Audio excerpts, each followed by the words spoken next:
الحمد للہ رب العالمین والصلاة والسلام علی سید المرسلین وخاتم النبیین اعوذ باللہ من الشیطان الرجیم بسم اللہ الرحمن الرحیم سورۃ بنی اسرائیل آیت نمبر 83 سے وَإِذَا أَنْعَمْنَا اور جب انعام کرتے ہیں ہم علی الانسان انسان پر اعرض تو وہ اعراض کر جاتا ہے وَنَأَى بِجَانِبِهِ اور وہ دور کر لیتا ہے اپنا پہلو وَإِذَا مَسَّهُ الشَّرُّ اور جب پہنچتی ہے اسے کوئی تکلیف کانا یئوسا تو ہوتا ہے وہ بڑا نا امید۔ اس آیت میں انسان کے حالات کا تذکرہ کیا گیا ہے کہ نعمتوں میں اس کی حالت کیسی ہوتی ہے اور جب نعمتیں چھن جائیں، تکالیف آ جائیں تو تب اس کا رویہ کیسا ہوتا ہے۔ فرمایا وَإِذَا أَنْعَمْنَا عَلَى الْإِنسَانِ جب ہم انعام کرتے ہیں کسی انسان پر، جب ہم انسان کو نعمتیں عطا کر دیتے ہیں، اسے مال جب مل جاتا ہے، صحت ملتی ہے، اولاد جیسی نعمت ملتی ہے، خوشیاں آ جاتی ہیں، خوشحال ہو جاتا ہے، کوئی بھی دنیا کی نعمت جب ملتی ہے تو اس کا رویہ کیا ہوتا ہے؟ اعرض وہ منہ پھیر لیتا ہے وَنَأَى بِجَانِبِهِ اور وہ اپنا پہلو دور کر لیتا ہے۔ کس سے؟ اللہ سے، اللہ سے دور ہو جاتا ہے۔ ہونا تو یہ چاہیے تھا کہ جس اللہ نے نعمت دی وہ اسی کی طرف پلٹتا اور وہ اسی کا شکر ادا کرتا، وہ اور زیادہ اس کا قرب ڈھونڈتا۔ لیکن انسان کا حال یہ ہے کہ جب اللہ نعمت دیتا ہے اسے تو وہ اللہ سے ہی منہ پھیر لیتا ہے اور اللہ سے ہی دور ہو جاتا ہے اور اللہ کو ہی بھلا دیتا ہے اور اللہ کے دین کو وہ کوئی حیثیت ہی نہیں دیتا۔ پھر وَإِذَا مَسَّهُ الشَّرُّ كَانَ يَئُوسًا اور جب پہنچتی ہے اسے کوئی تکلیف، کوئی دکھ تو وہ نا امید ہو جاتا ہے، کیونکہ وہ اللہ کو تو کچھ سمجھتا نہیں نا، اللہ پہ تو اس کا ایمان نہیں، اس کا اعتماد نہیں، اس کا یقین نہیں، اس کا توکل نہیں، وہ سب کچھ سمجھتا ہے دنیا کو۔ اسی لیے دنیا ہے تو وہ سمجھتا ہے میرے پاس سب کچھ ہے، اور اگر دنیا کی کوئی نعمت چھن گئی، خوشی آئی تھی چلی گئی، مال ختم ہو گیا، غربت آ گئی، تو اب وہ اللہ تبارک و تعالیٰ پر چونکہ اس کا اعتماد یقین نہیں، اس کا سارا بھروسہ ظاہری اسباب پہ تھا، دنیا کے مال اور دولت پہ تھا، اسی لیے وہ اب نا امید ہو جاتا ہے۔ اسی بات کو اللہ تبارک و تعالیٰ نے ایک اور جگہ ان الفاظ میں بیان کیا ہے وَلَئِنْ أَذَقْنَا الْإِنسَانَ مِنَّا رَحْمَةً ثُمَّ نَزَعْنَاهَا مِنْهُ إِنَّهُ لَيَئُوسٌ كَفُورٌ اگر ہم انسان کو اپنی طرف سے رحمت دیں پھر وہ رحمت دے کر اس سے چھین لیں تو وہ مایوس ہو جاتا ہے اور ناشکری کرنے والا ہو جاتا ہے۔ وَلَئِنْ أَذَقْنَاهُ نَعْمَاءَ بَعْدَ ضَرَّاءٍ مَسَّتْهُ اور اگر ہم اسے تکلیف دینے کے بعد دوبارہ نعمتیں دے دیں، لَيَقُولَنَّ ذَهَبَ السَّيِّئَاتُ عَنِّي، تو وہ کہتا ہے کہ مصیبتیں تو مجھ سے ٹل گئیں۔ إِنَّهُ لَفَرِحٌ فَخُورٌ، تو وہ اترانے لگ جاتا ہے اور فخر کرنے لگ جاتا ہے۔ إِلَّا الَّذِينَ صَبَرُوا وَعَمِلُوا الصَّالِحَاتِ، ہاں مگر وہ لوگ جو صبر کرتے ہیں اور نیک عمل کرتے ہیں، ان کا یہ رویہ نہیں ہوتا، نہ نعمتیں پانے کے بعد اور نہ ہی تکلیف کی حالت میں۔ اولئک لہم مغفرۃ واجر کبیر، ایسے لوگوں کے لیے بخشش ہے اور بہت بڑا اجر ہے۔ اسی بات کو اللہ تبارک و تعالی نے سورۃ روم میں ایک اور طرح بیان کیا، وَإِذَا مَسَّ النَّاسَ ضُرٌّ دَعَوْا رَبَّهُم مُنِيبِينَ إِلَيْهِ، اور جب انسان کو کوئی تکلیف پہنچتی ہے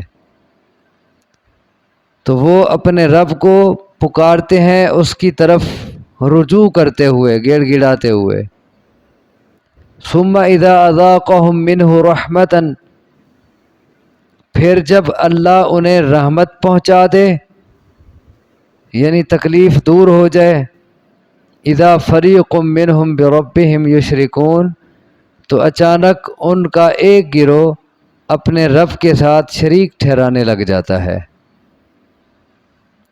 اب یہ انسانوں کے رویے مختلف ہو گئے،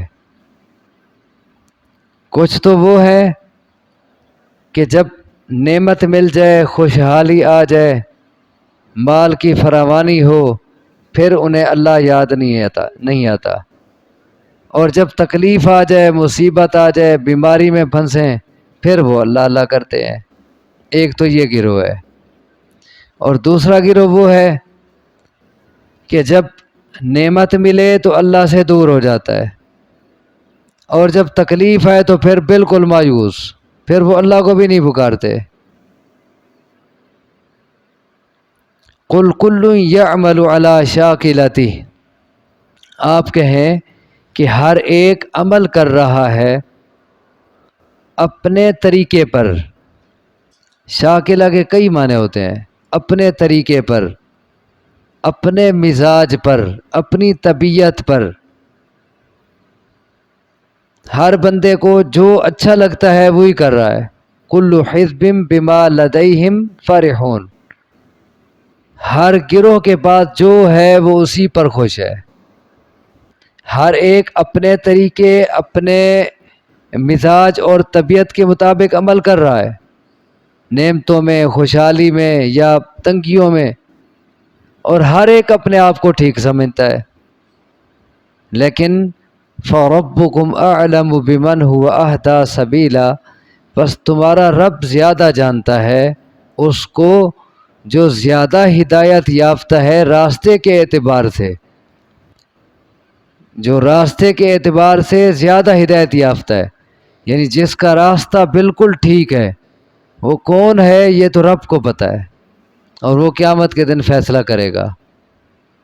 دنیا میں تو ہر بندہ اپنے مزاج مطابق کر رہا ہے اور وہ کہتا ہے میں ٹھیک ہوں، لیکن اللہ کو خوب پتہ ہے، اسی لیے اسی سے رہنمائی لینی چاہیے۔ پھر جب اللہ کو زیادہ پتہ ہے کہ صحیح راستے پر کون جا رہا ہے، اسی لیے پھر راستے کا تعین بھی اسی سے معلوم کیا جائے کہ اس کے ہاں صراط مستقیم کیا ہے، کہ اسی پہ چلیں تاکہ ہدایت پا لیں۔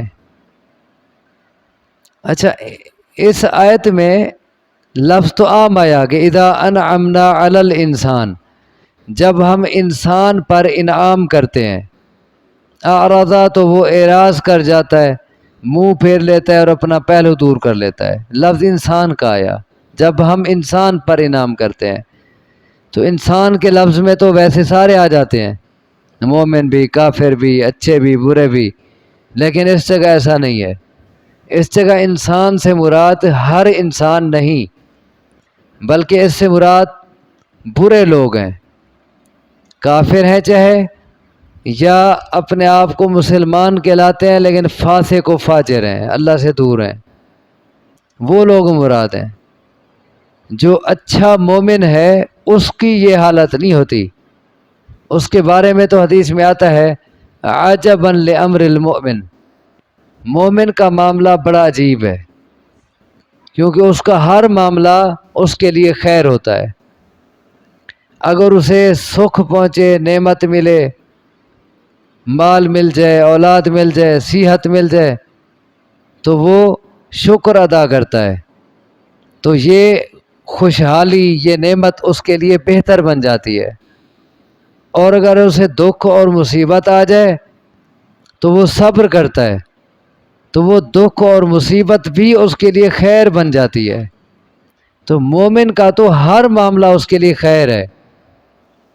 تو یہاں بات مومن کی نہیں، یہاں بات کافر کی ہے، یا بدکار اور فاسق فاجر انسان کی بات ہے، جو دنیا دار ہے، دنیا میں مگن ہے، جس کو آخرت بھولی ہوئی ہے، اس کا یہ حال ہے کہ انعام ملے منہ پھر جاتا ہے۔ اب دیکھیں ہم میں سے ہر بندہ سوچے، اکثریت ایسے ہی ہے کہ جب لوگوں کے پاس دولت ہوتی ہے، مال کی فراوانی ہوتی ہے، جن کے پاس صحت ہے، تو عام طور پر ان حالات میں لوگ کیا کرتے ہیں؟ اکثر لوگ غربت نہیں، مال کی فراوانی ہے، خوشحالی ہے، صحت ہے، جوانی ہے، تو لوگ کیا سوچتے ہیں کہ یہ تو انجوائے کرنے کے دن ہے، یہ بھلا نیکی کے دن ہے، پرہیزگاری کے دن ہے، یہ بھلا عبادت کے دن ہے، وہ بعد میں کر لیں گے۔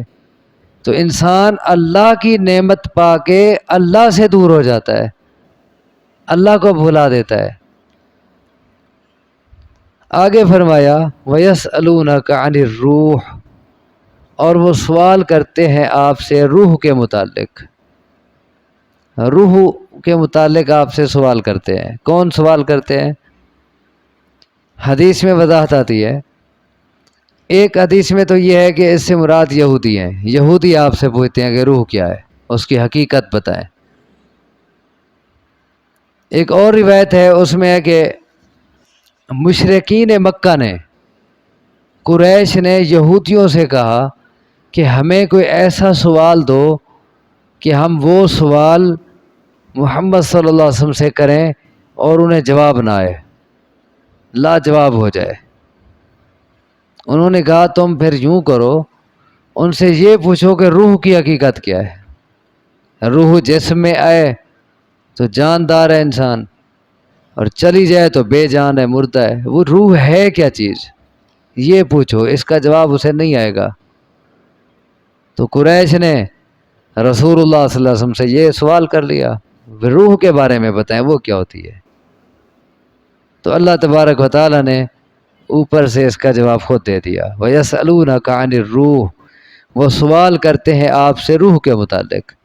قُلِ الرُّوحُ مِنْ أَمْرِ رَبِّي، آپ کہیں کہ روح میرے رب کے حکم سے ہے۔ بس کیا ہے؟ میرے رب کے حکم سے ہے، ہم نہیں جانتے۔ وَمَا أُوتِيتُم مِّنَ الْعِلْمِ إِلَّا قَلِيلًا، اور نہیں دیے گئے تم علم میں سے مگر تھوڑا سا، تمہیں تو بس معمولی سا علم ملا ہے۔ تمہارے پاس کیا ہے؟ تم جتنا ایجادات کر لو، جتنا انوکھی انوکھی چیزیں بنا لو، لیکن تمہارا علم اللہ کے علم کے مقابلے میں معمولی ہے، قلیل ہے، اور اتنا ہے کہ جتنا سمندر میں کوئی سوئی ڈبو کے نکال لو، ایک طرف سمندر ہے اور ایک طرف سوئی پہ لگا ہوا معمولی سا پانی ہے۔ تمہارا علم تو اللہ کے علم کے مقابلے میں اتنا سا ہے۔ اللہ کا علم تو اتنا وسیع ہے کہ قرآن مقدس کی اور آیات کی روح سے اگر روئے زمین کے تمام درخت کلمے بنا لیے جائیں اور سمندر کا سارا پانی سیاہی بن جائے، اور یہ سمندر کیا 7 سمندر اور مل جائیں، سب سیاہی بن جائے، اور درختوں کی کلموں سے سمندروں کی سیاہی کے ساتھ اللہ کی باتیں لکھنا شروع کر دیں، تو وہ پوری دنیا کے درخت، ان کی کلمیں بنائی ہوئی، وہ گھس گھس کے ختم ہو جائیں گی، اور 7 سمندر کی سیاہی ختم ہو جائے گی، لیکن اللہ کی باتیں تب بھی ختم نہیں ہوگی۔ اللہ کا علم تو اتنا وسیع ہے، اور تمہیں کیا ملا ہے اللہ کے علم کے مقابلے میں؟ اور تم پوچھتے ہو روح کے متعلق، روح کی حقیقت تم معلوم کر ہی نہیں سکتے، تمہاری عقل اس تک پہنچ ہی نہیں سکتی، اس لیے اس جیسے سوال کرو ہی نہ۔ یہ تمہاری عقل سے ماورا باتیں ہیں، تمہاری سمجھ سے بالا تر ہے، اسی لیے بس یہی ذہن میں رکھو کہ روح رب کے حکم سے ہے۔ جب اس کا حکم ہوتا ہے روح پھونک دی جاتی ہے، انسان میں جان آ جاتی ہے، وہ جاندار بن جاتا ہے، اور جب اس کا حکم ہوتا ہے روح نکل جاتی ہے اور وہ بے جان اور مردہ ہو جاتا ہے۔ باقی وہ روح کیا چیز ہے، کیسے آتی ہے، کیسے نکلتی ہے، تم یہ نہیں سوچ سکتے۔ وہ سوال کرتے ہیں آپ سے روح کے متعلق، آپ کہیں روح میرے رب کے حکم سے ہے، اور نہیں دیے گئے تم علم میں سے مگر تھوڑا سا۔ اللہ تبارک و تعالیٰ سے دعا ہے مجھے آپ کو سمجھنے کی، عمل کی توفیق عطا فرمائے۔ اقول قولی ھذا واستغفر اللہ لی ولکم وآخر دعوانا ان الحمد للہ رب العالمین۔